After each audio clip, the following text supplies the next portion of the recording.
Mesdames, Messieurs, bonjour et bienvenue sur Entretien du jour. Les hommes naissent et demeurent libres et égaux en droit.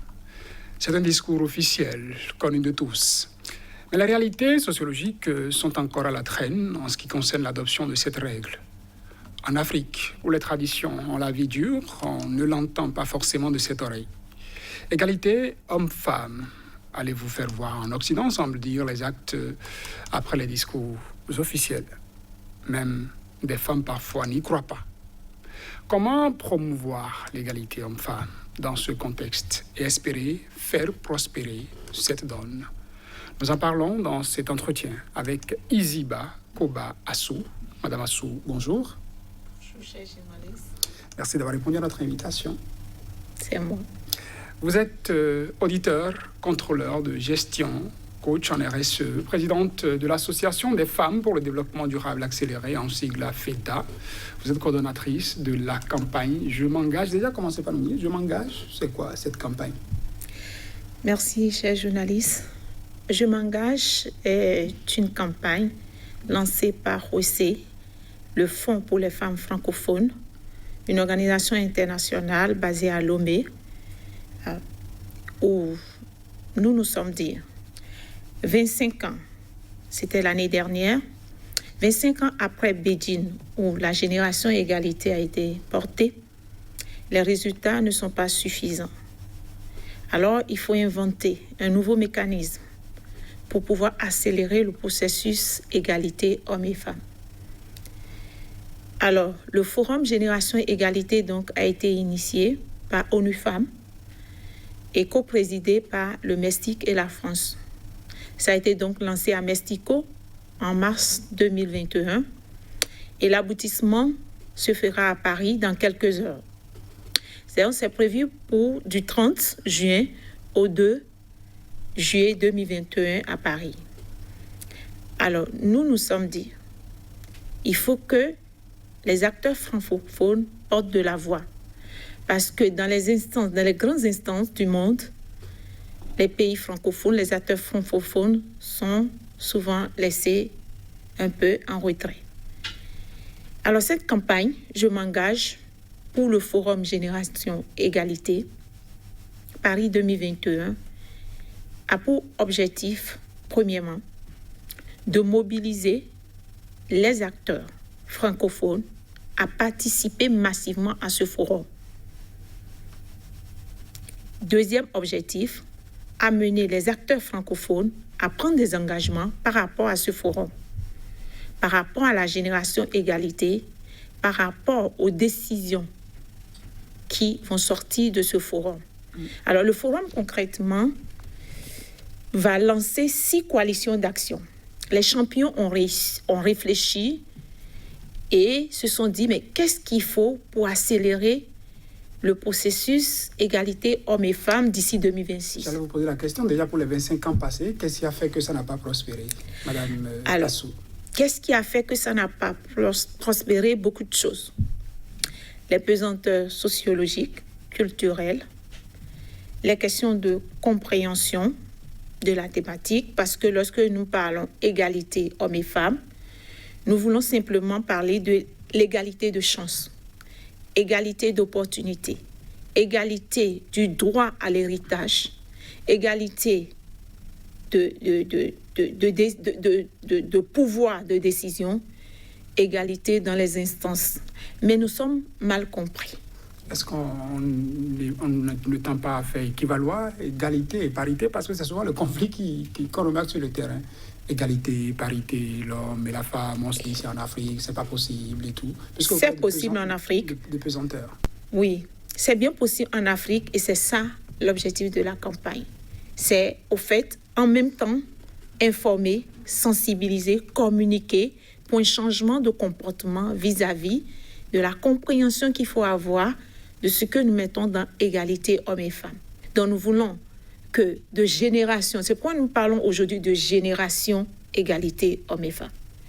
Ça dit, si la mère a perdu son héritage parce qu'elle est femme, sa fille qu'elle doit mettre à l'école, soutenir, assister, aura quoi pour devenir directrice, pour devenir commerçante, pour devenir une grande couturière, pour devenir une grande vendeuse de produits maraîchers demain. Alors, la terre, la femme doit avoir les mêmes chances que l'homme dans toute famille, dans toute collectivité, en ce qui concerne la terre, l'héritage. Donc, c'est possible en Afrique. Comment passez-vous souvent le message? Est-ce que vous descendez au contact des populations ou est-ce que c'est des rendez-vous qui sont organisés? On sait comment les élites font parfois. Hein. On organise des sommets, on débat, on disserte sur le sujet, alors qu'à la base, les populations, elles, ne se sentent pas forcément concernées. Oui. Nous irons à la base justement parce que nous avons prévu, dans plusieurs communes du Bénin, faire la diffusion en direct des activités du forum. Les gens en entendront parler dans nos communes, mais parfois nous pensons que le problème, c'est à la base, c'est au village. Non, nous l'avons importé en ville, nous l'avons importé dans nos institutions, nous l'avons importé dans nos lieux de travail professionnels. Donc aujourd'hui, ce n'est pas dans les villages que nous remarquons ces choses, mais c'est dans les villes, c'est parmi les intellectuels aussi. Donc, nous avons besoin de sensibiliser tout le monde, parce que lorsque vous êtes convaincu, monsieur le journaliste, que vos filles ont les mêmes droits que vos garçons, quand il faut aller à la cuisine, quand il faut faire la lessive, quand il faut faire la vaisselle, quand vous irez au village, lorsque vous verrez une injustice, vous allez dire non, papa, il faut que la fille aille à l'école. Mon oncle, ma cousine doit aller à l'école. Ou alors vous décidez de supporter sa scolarité. C'est de ça qu'il s'agit. Ce n'est que comme ça que nous tous, en synergie, en mutualisant les efforts et les moyens, nous allons parvenir à l'égalité. Vous parlez d'engagement à prendre. Comment comprenez-vous, par exemple, qu'au niveau même des États, des pays donnés, qu'on arrive à définir des quotas pour l'accès des femmes à des instances de décision, qu'au lieu de laisser le champ ouvert, la compétition ouverte, qu'on dit, par exemple, les femmes, ça va être 30%. Oui. La réalité que nous vivons par rapport à ça, c'est que lorsque vous vous retrouvez dans un milieu, les hommes ne cèdent pas. Les hommes, au contraire, veulent... C'est-à-dire, l'obstacle même, c'est les hommes. Parce que on veut tout faire pour noyer, on veut tout faire pour martyriser. On a tellement empêché la femme... Cette animosité homme-femme. Et pourtant, nous sommes vos époux pour dire les choses de façon triviale. Oh, oui, là où vous êtes aimable, nous le savons. Ah, ok. Mais quand il s'agit de décision et de pouvoir, non. Les hommes, il fallait voir dans des milieux où il faut faire des élections, il faut faire choses là, à l'Assemblée nationale. Vous avez vu comment la loi a souffert. Vous avez vu les raisonnements de nos députés, de nos intellectuels. Non, quand il s'agit de partager le pouvoir, moi, j'ai toujours méconnu les hommes. Pas du tout. Donc, la femme, il faut qu'elle arrache le pouvoir maintenant. Arracher, c'est peut-être trop dit. Négocier, alors? Négocier, nous négocions. Mais ça ne passe pas. Mais nous voulons sensibiliser beaucoup plus. Nous voulons à ce que ça soit compris, ce que nous mettons dans égalité hommes et femmes. Ce n'est que la chance, ce n'est que les mêmes opportunités que nous voulons. Ce n'est que les mêmes droits. C'est écrit. Mais qu'est-ce que nous en faisons? Un sujet à polémique.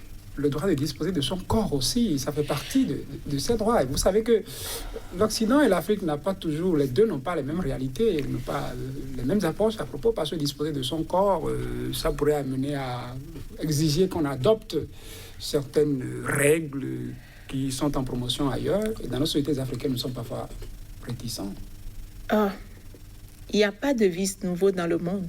Depuis l'Antiquité, les vices que vous pouvez voir aujourd'hui existèrent, mais peut-être pas visibles.